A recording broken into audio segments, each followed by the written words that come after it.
What is up, everybody? Welcome back to another video. In today's video, we are here with another episode of Lions Latest, going through the latest Detroit Lions news. And today, we have just some of that to discuss. We have some recent changing within the coaching department for the Detroit Lions, as well as some notes from a couple of players. And finally, a trade idea that was thrown out there that I just wanted to touch on. So let's get it started.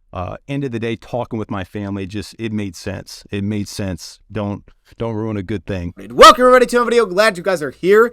And yes, we're back with the Lions latest video. It's been a minute since we've done one of these, but this just feels like the perfect time because we actually just got some breaking news within the Lions coaching department. So it's like, hey, this is a great time to do this video, update some of the most recent coaching hirings or position changes that the Lions have made in their staff. And then also a couple little notes from players. And then on top of that, there was a trade idea that I saw today within the draft that I thought I would at least touch on. But with that being said, I'm not going to go super deep into it. I am planning to do a mock off season here very soon, probably tomorrow, honestly, whether that's live or pre-recorded, I'm not completely sure, but there will be a mock off season, my first mock off season here very soon. So free agency, draft, all of those things. I'm not sure if I'm going to have trades in my first one, but we'll see. You know, eventually, I mean, we're going to have mock drafts, so of course, eventually we're going to do some trades, and maybe my first one does have trades. I don't know. With that being said, though, let's start off with some of the position changings in terms of the Detroit Lions coaching staff. I don't know if that makes any sense. I keep saying that, but every time I say it, it sounds kind of weird. But let's start there. First off,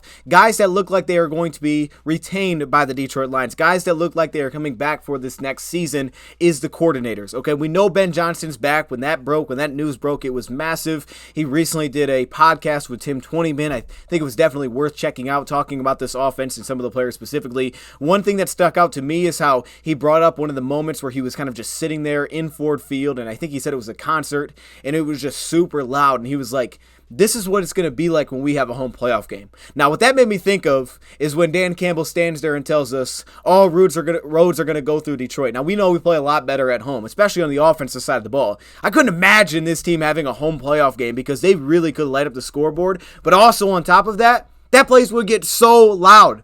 I always go back and check out the 2011 Monday Night Football. It's the first time in the decade. Shout out to Banks, man. He always tells me to check this out. And every time I do, it is so darn loud. The place is packed. All right, there's not an empty seat in there. And it's extremely loud. The Chicago Bears like setting records for the amount of false starts they're having.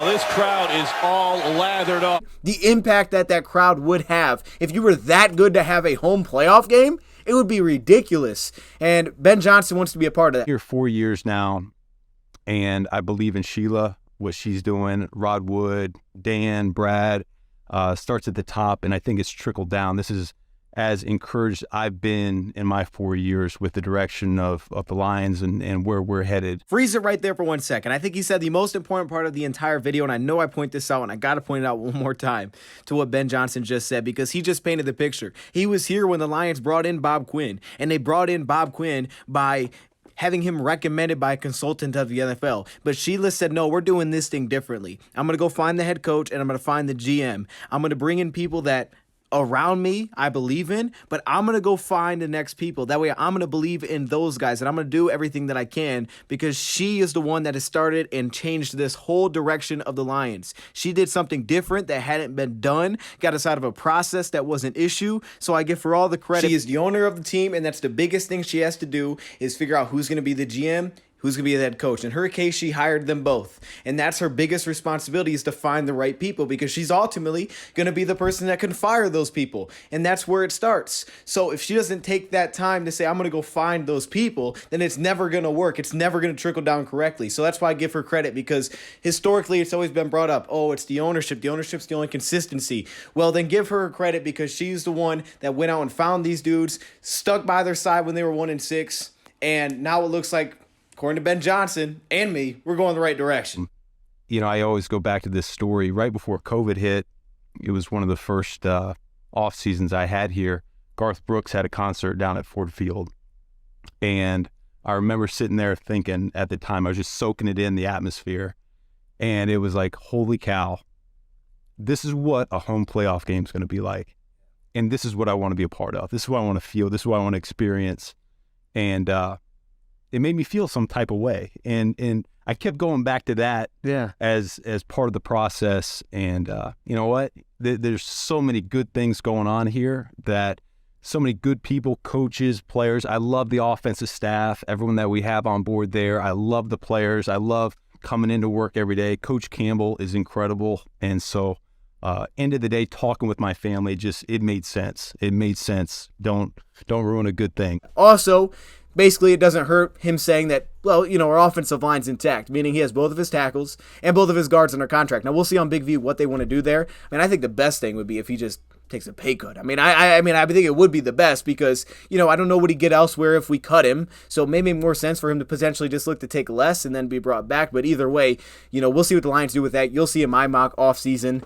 I don't know if they're going to cut him or not. Point being, though, you still do have every offensive lineman under contract, which helps, and those guys are very good. Now, Big V didn't even play last season, and one thing that Ben Johnson kept bringing up in that podcast was just the movement, basically, from down to down. There's just always movement within the offensive line. They're always getting pushback. We have some maulers. We have a very good offensive line, and as I'm going through and watching offensive linemen in this upcoming draft, it's just not easy to find guys. We have a good offensive line that is put together, so that doesn't hurt, and he also talked about Jared Goff a little bit as well. So I think it's worth checking that out, using Jameson in the slot and how that's tough to match up as he'll be moved around a ton. And Tim Twentyman did a little podcast there with Ben Johnson, but we know about that.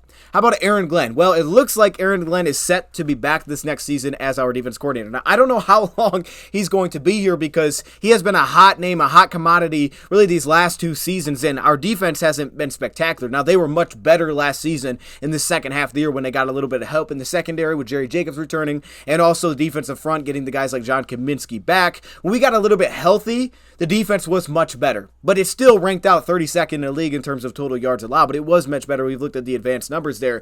But with that being said, he's been a hot name regardless, and I think the leadership is a very big part of that.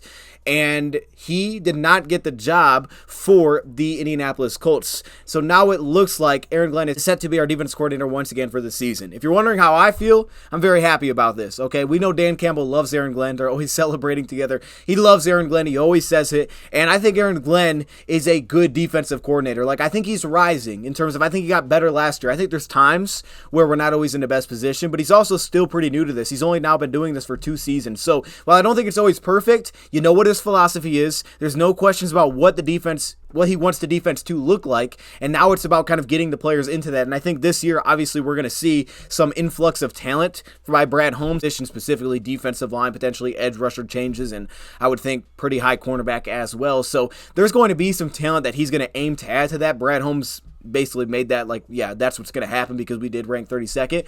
And if that is the case, and Aaron Glenn goes on to have a pretty good season statistically with this defense, he may not be here much more beyond this year, but I would be happy to have him back for this next season because I think he's getting better, and I think you just know what the defense is going to look like, right? You just know what he wants out of it, so I think it's very good for all the players, especially that are returning, and the philosophy is what the philosophy is at this point. So I like Aaron Glenn. I do. He's grown on me over this past year, and also on top of that, I think he's getting better. I don't think it's always been perfect, but I think he's gotten better, and he's still young, and hopefully year 3, we're looking at a guy that really has it dialed in next year.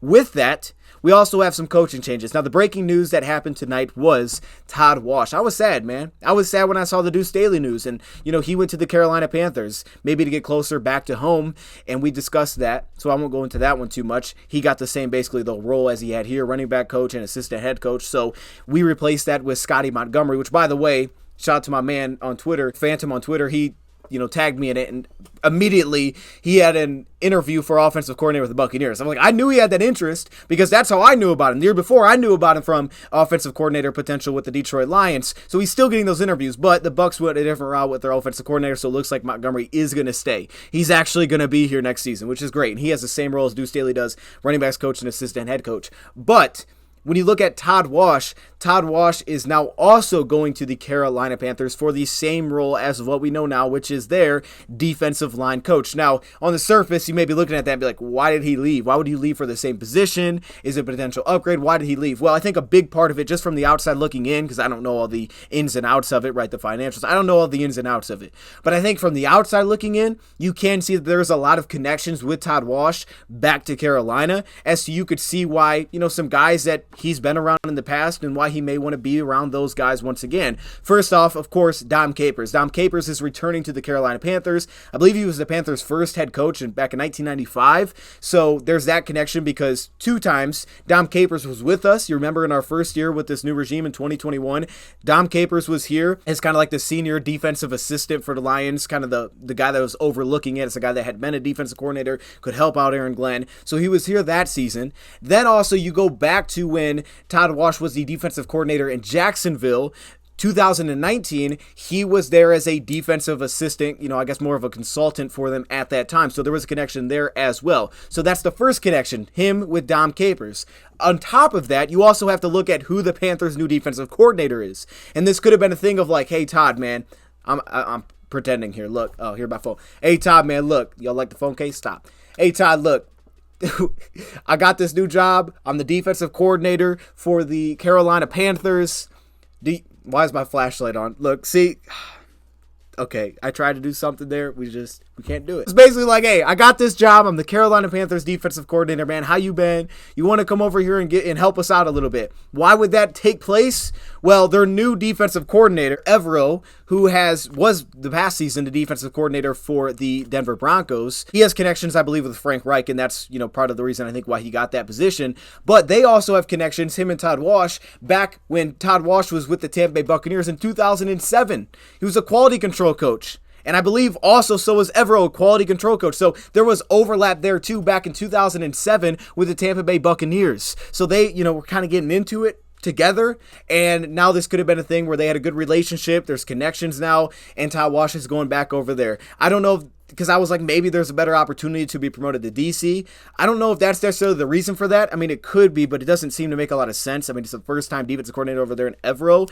Maybe there is that potential, but at the same time, I don't know if Aaron Glenn, like I said, is here much longer if we have a solid defensive season this upcoming year, because he's already been a very hot commodity for everybody available. So I don't even think that's what it was necessarily, but I don't know. Regardless, Todd Wash is no longer here, and then the question is, who do we fill our defensive line coach with? First off, quick notes on Todd Wash. I'm a fan of this guy. I liked him with the Jacksonville Jaguars. He at one point had basically the best defense in football. Now it fell apart when they started losing talent because it was kind of just a mess over there from the top down, but he had a very good defense, and he did a lot of good work in the past going back to Seattle. He also did good work with us, I thought. I mean, it's kind of hard to value it because, of course, our defensive numbers weren't fantastic. But I think when you look about the individual players, of course, you can give him some credit for the John Kaminsky's and the success that they had. Even though I think a big part of that is just the evaluation side. Like, we found some good players, the Benito Jones, the Ali McNeils. But also, I think a big part for Todd Wash that's important to touch on is that we've had to do things different schematically on the fly. And Todd Wash, of course, has to be a big part of that. I mean, now Dom Capers historically runs this 3-4 defense, and if you know with Todd Wash, he likes to run the 4-3. He likes to be an aggressive attacking style defensive front. But I think with Todd Wash, you have to point out the fact that this 2021, that's not what the Lions front was. It wasn't that attacking front that he's kind of used to back when he was with Jacksonville. Because of what the Lions had personnel-wise and, the injuries that we had, the Lions were a read front, as he put it, basically just matching the first step of an offensive lineman. And that's what the Lions had to be because of the personnel they had, right? They didn't really have much Levi, so you were leaning on more to John Pennicini's and kind of your big body build, so you were like, all right, let's be more of a read front, right? We had a lot of injuries to the Trey Flowers, to the Romeos that season. And then this past year, we adapted a little bit, but again, we still kind of did our own thing in terms of, as he put it, and you can see it, the Lions weren't just running upfield. They weren't just shooting single gaps. Instead, they were more attack and react, and as he said, it was kind of the happy medium, which we talk about all the time, where we're going to attack, we're going to get on the offensive lineman's toes. We're going to get on their heels, right? We're going to attack, and if they block us up, we're going to have to cover it up. So we're going to be more attacking. We're going to try to get that push. And if you think about the additions that the Lions have made, whether that's the Josh Pascals, who's kind of played the 5 the tech, the 6 tech, the 4-eye, right? And I assume that's going to continue to be his role. Just great leverage, explosiveness in his hands, and just power. He's just a leverage demon, I believe is what he was called. I call him a bowling ball, all right? You look at the Levi's, that's kind of what he was too, right? That ability to get get that explosive push, but he also needed to get stronger in the lower body so that he could play in that happy medium of defense. But again, as Todd Wash said, and as I've said, I thought 2021 was terrible for Levi because it didn't really fit him. Not only was he injured, but it was also the fact that we were so read and react. It's like, that's not what Levi is. That wasn't going to fit him. He is, at least you have to be more attacking on the defense front. We were not playing attacking, so he's playing face up, and at the same time, he is just simply reading the offensive lineman, and it's like, that's not him at all. He's an explosive, get penetration, but at the same time, he needs to be able to hold his own against potential combo blocks, things like that, double teams, because we're going to attack and react. So we got stronger. It's just unfortunate that he had, the back surgery and he was out for this past year. But to everything we've added, right? The Josh Pascals, the Levi's, Ali McNeil can really do it all, so he's been able to be flexible. Everything we've added has pointed to being that as a defensive front, and I continue to believe that that's where the Lions are going to keep going because of what they saw out of James Houston. Hutchinson's ability to play stand-up. Josh Pascal can now, continue to sit in kind of that base defensive end role for the Lions, which is that 5-tech, 4-eye, 6-tech, that kind of thing. You can get that 3 technique, and the Lions may have to look to find that this offseason, but I assume that's what we're going to kind of be going forward. But I think you got to give Wash some credit there because on the fly, we had to adapt and do different things in our front. Honestly, through the years, too. It wasn't just one year or the next year. We had to adapt as the year went on. 2021, we literally adapt and changed as the season took place. This is the second half of the season took place. We had to become more read and react because of what we had healthy. So I think you have to give him credit for that. I think this is a really tough loss for the Lions. So the question is who replaces him. I don't really know at this point. I mean, maybe we'll eventually do some candidates. But of course, one guy I will bring up is Cameron Davis, who is the assistant defensive line coach for the Lions currently. Now, it's hard to find a lot of what he's done in the past, but he has coached a defensive line before and defensive backs as well, I believe. At Diablo Valley as a defensive line coach, and then he also did it at the University of La Verne. I think that's how you say it, La Verne. I'm not sure if that's how you pronounce it. I may have just wrote it wrong. But he was also a defensive line coach there that noted, they kind of played a 4-2 type of front. At the same time, they increased their sack production from 3 sacks to 12 sacks in his 1 year there as a defensive line coach. Now, again, before his stint with the Lions, he kind of bounced around different colleges. Lamar College as well was thrown in there. But this is from the Raiders CEO back when he interned back, I believe, in 2012/2013. And you could see what she had to say about Cameron and how she was so impressed with him. So some high praise there. Joined Rice, also Texas A&M, as a grad assistant. And then, of course, this past year, 2022, was his first year on the Lions staff as an assistant defensive line coach. So do they put that responsibility on him and say, hey, it's your time, this is your opportunity?